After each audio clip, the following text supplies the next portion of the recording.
Folks, the wholesale obliteration of the East Wing with no warning, no permits, no congressional approval or oversight, no historical preservation, no transparency, and no concern for public opinion, and the fact that Trump is replacing it with a ballroom for the haves while cutting off lifelines for the have-nots makes a fabulous metaphor for the monster's presidency.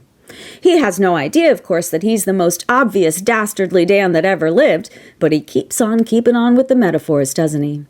The poop video is a pretty complete representation of the whole kit and caboodle. Every time he interacts with liberals, he might as well be dropping shit on them. That's the intention, all the time.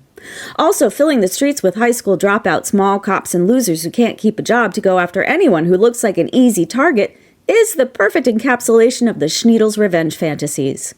Everything comes back to the playground and the bedroom for Trump. He thinks the ultimate way to own somebody is to pin them down. He's going after political rivals via suits and courts, but you know he'd much rather send some goons to kneel on top of them if he could. Yeah.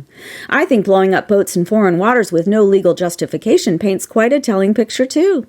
It shows us a web of sociopathic bros who like to be disruptors to impress each other, often because they can't square their attraction to men. But I digress.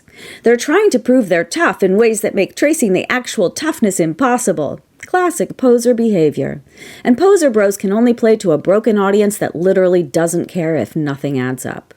Republicans burying incriminating evidence to protect daddy from consequences for crimes against children really captures the mission of the party. There is no red line for the wicked. How much more do we need to see the finished portrait of the man and his minions? We're battling evil. Simple as that. We're being violated every day by monsters. Folks, the East Wing is a metaphor, but it's also foreshadowing. And we all need to come to terms with how this story could end.